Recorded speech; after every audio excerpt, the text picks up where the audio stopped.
Hello Hoptown students, welcome to part 2 of scientific notation. In our previous lesson we wrote whole numbers, long whole numbers into scientific notation and then scientific notation into whole numbers. Well, today we're going to talk about the very long decimals, the very long small numbers. So we're still converting between scientific and standard notation, but now we're talking about very small numbers written as decimals. So let's go ahead and start looking at some review. Now we've talked about this back when we talked about exponential properties. But what we're seeing here is why does a negative exponent give us a small number? Well, if you notice, we start with a big number here, right? 10,000, 1,000, 100, 10, 1. As we go down every exponent, we are dividing by 10 here, all the way down. Even here, 10 divided by 10 is 1. Which goes back to our zero power rule. But here's the thing, you don't have to get this down. We've talked about this already. What's this mean for what happens after 10 to the 0 power 1? Well, if we divide 1 by 10, we end up with 1/10, which is really 10 to the negative 1 power. But as we keep going down our negative exponents here, what happens is we get a smaller and smaller fraction. And what we also notice is that 10 to the negative 2 power is really in the denominator as 10 to the second power, which represents our very small number. Now what does that mean for decimals? Well, we can convert these into decimals. That's a tenth, 0.1. That's really 0.01, 0.001, and so forth. So that means we're also getting longer and longer and longer decimals as we go down our negative exponents. Now, if you're still having trouble with negative exponents, you can write this, pause it, write this down, because I'm still trying to get this negative exponent deal down for you. But if you don't, we'll just continue with our lesson. So this is what's going to happen this time. We still need a number between 1 and 10 to write in scientific notation, and we still need times base 10 and an exponent. Well, this time, since we're dealing with decimals, our exponent's not going to be a positive exponent. Since we're dealing with something that could be a fraction, but right now it's a decimal, we're not going to convert this to a fraction. We want the decimal because it's easier to do it this way. What we're going to do this time is, instead of writing it with a positive exponent, which means a positive exponent means a very long whole number, or its opposite, we're going to have a very long decimal, which means we're going to be using a negative exponent this time, because negative exponents, at least by themselves, means a very small number. And previously it was a very, it was a fraction. But we can also say the same thing for decimals. So this time we're still going to move this decimal until we hit a number between 1 and 10. So we're going to count over 1, 2, 3. Now that's going to be 0.882. That's not between 1 and 10. So we're going to go one more time. We have 8.82. That right there is between 1 and 10. It's going to be times 10, base 10. But now we're going to count over, see how many times we moved it. So 1, 2, 3, 4. Now if we put a positive 4 here, what we're really saying is this isn't a decimal, this is going to be a very long whole number. So in order to distinguish a decimal from a very long whole number, instead of a positive 4, we're going to call this negative 4. Because that negative 4 written like this is telling we're dealing with a very small number, in this case a decimal. And that's how you do this problem. So let's go ahead and check and make sure I did it right. And that negative 4 right there, when it's the exponent, is telling you're dealing with a decimal. A very long, small number. So let's go ahead, I'm going to let you do these two examples on your own. But it's like yesterday, we need a number between 1 and 10. That's going to go up front, times 10. But instead of a positive exponent, when you count over this time, it's still going to be that digit, but you need to put a negative in front of that digit, that exponent, because you're trying to tell somebody that's a decimal. So go ahead, pause the video, and try these two out. Well, let's see what you got here.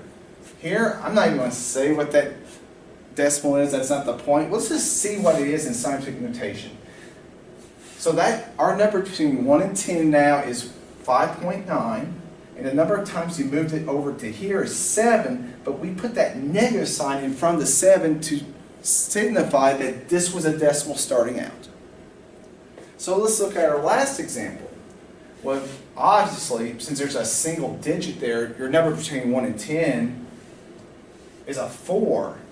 So you move that decimal over. How many times do you have to move it over until you hit, got to 4 here? 5 times. Put a negative in front of it to show it was a decimal.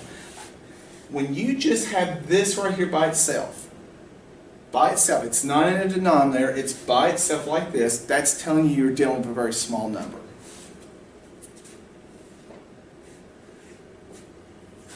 So I want you to do these examples. Now, 3 of these are what we just talked about, 1, 4, and 5. That's going to be pretty simple. But on something like number 2, I'll go ahead and help you do number 2.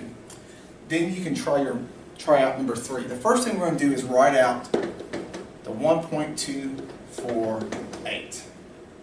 And what we're going to do with this is we're going to look at this exponent here, and it's saying it's a decimal, and we have to move that decimal place 6 spaces. So we're not going to move it this way because we won't have a decimal. We'll have a very long whole number. So we're going to take this decimal and move it in that direction to get what decimal this really is. So 1, 2, put a 0 there because there's nothing there, 3, 4, 5, 6.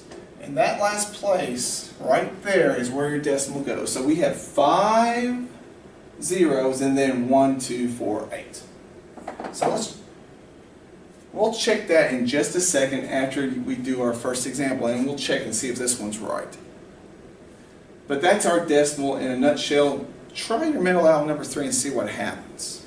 Pause the video, push play when you get the 5 examples done. Let's see how you did. The first one is 4 times. That's our number between 1 and 10, so we had to move that decimal all the way to the end this time.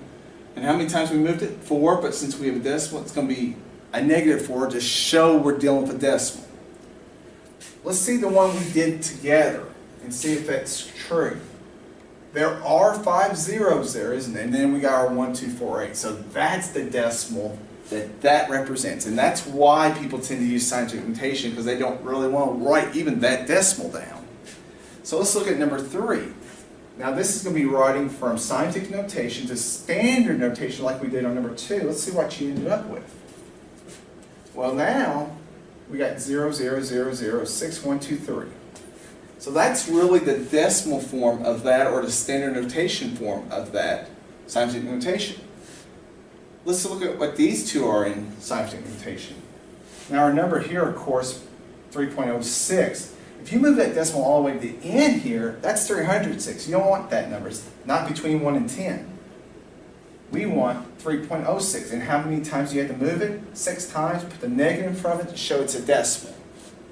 The last one, what's our number between 1 and 10? Well, if you move that decimal right, it's going to be 8.92. And how many times we move the decimal?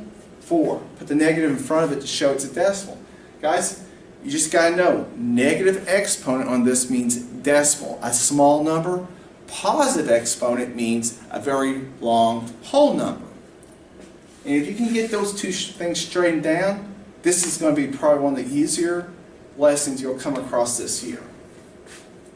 So let's look at a couple of word problem examples. The nucleus of a human cell, that means the center of our cell, one of our little tiny small cells, is about 7 times 10 to the negative 6 meters in diameter. What is the length in standard notation? Why don't you take a minute and rewrite that 7.10 to the negative 6 in standard notation. Let's see what you got. That is really, that's 10, 100,000, 100,000, million, 10 million, 7 10 millionths of a meter, or 0.000007.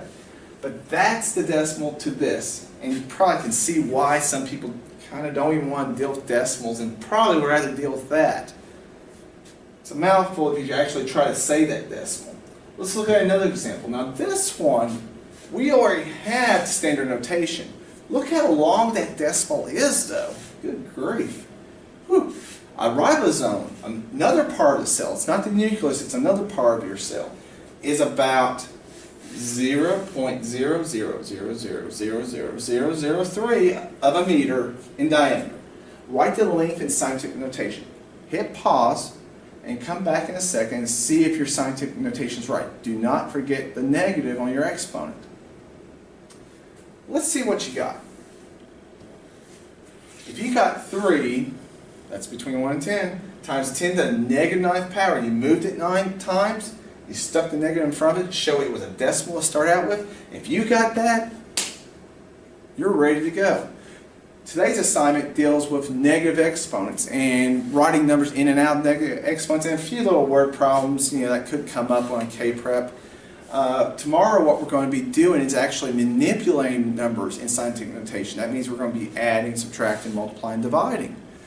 But first we've got to be able to do this, so in case they want us to write something, one of our answers in scientific notation or one of our answers in standard notation, we can do that.